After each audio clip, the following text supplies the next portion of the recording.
This channel does not promote any violent, harmful, or illegal activities. All content provided by this channel is meant for an educational purpose only.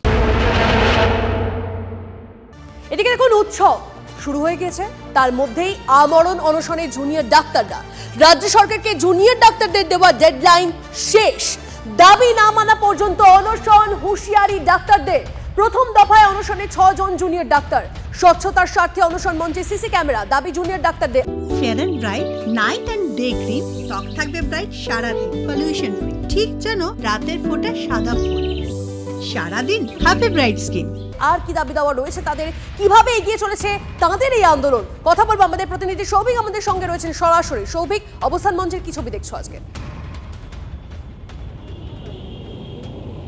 প্রথমেই দেখাবো যে অবস্থান মঞ্চে যেটা কিছুক্ষণ আগেই কিন্তু 11 ঘন্টা অতিক্রম হয়েছে এবং গতকালকে ঠিক সন্ধ্যে 8:30টার সময় তারা এই আমরণ অনশনে অংশগ্রহণ করেন 6 জন ডাক্তার। তারা কিন্তু ইতিমধ্যেই কিছুক্ষণ আগে তারা সবাই ঘুম থেকে উঠেছে এবং এই মুহূর্তে কিন্তু তারা রয়েছে একেবারে অনশন মঞ্চে। এবং মূলত যেটা দাবি, যে 10 দফা দাবির জন্য তারা রাজ্য সরকারকে জানানো হয়েছিল, 24 ঘন্টা সময়সীমা দেওয়া হয়েছিল এবং সেই সময়সীমা অতিক্রমের পরেই কিন্তু এই মুহূর্তে সমস্ত যারা যে 6 জন ডাক্তার, সেই 6 জন ডাক্তার কিন্তু অনশনে বসেছেন। আমি সরাসরি একবার ডাক্তারবাবু যারা রয়েছেন জুনিয়র ডাক্তার তাদের সঙ্গে একবার কথা বলে নেওয়ার চেষ্টা করব যে এই মুহূর্তে কিন্তু তারা একেবারে যে অনশন মঞ্চ, সেই অনশন মঞ্চের সামনেই রয়েছে।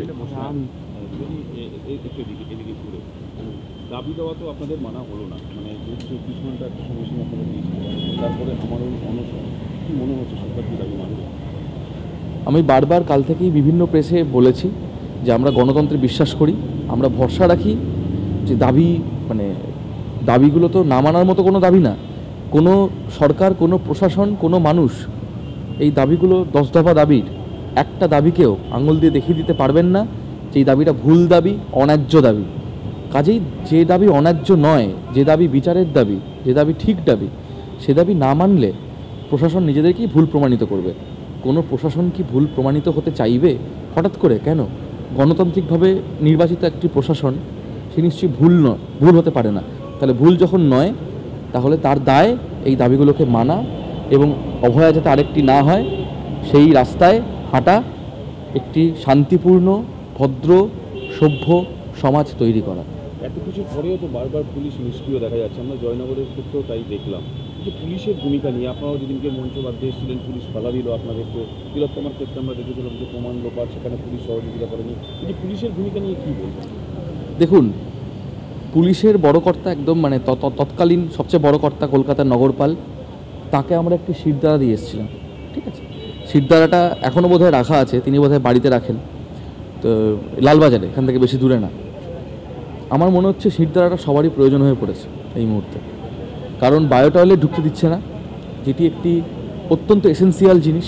বায়ো টয়লেট ঢুকতে দেওয়া নিয়ে অনেক ঝামেলা করেছে এবং তারা বলছে যে বড় কর্তা না আসলে বায়ো টয়লেট ঢুকতে দেবে না। বড় কর্তা না আসা অবধি যদি সব কিছু অপেক্ষা করতে হয়, তাহলে পৃথিবীতে স্বাস্থ্য ব্যবস্থা, শিক্ষা ব্যবস্থা এবং এই পুলিশ প্রশাসন অচলই হয়ে যাবে। কাজেই তারা যে প্রহসনটি করছেন, তারা যে নিন্দনীয় ঘটনাটি করছেন, কাজটি করছেন, তাতে আমরা স্তম্ভিত তো বটেই, তার সঙ্গে আমাদের আন্দোলনকারীরা, অর্থাৎ বোঝাই যাচ্ছে সৌভিক যে তাদের দাবি পূরণ না হওয়া অবধি তাদের এই আন্দোলন চলতে থাকবে, এমনটাই তারা জানাচ্ছেন। আপাতত তোমায় ধন্যবাদ সৌভিক।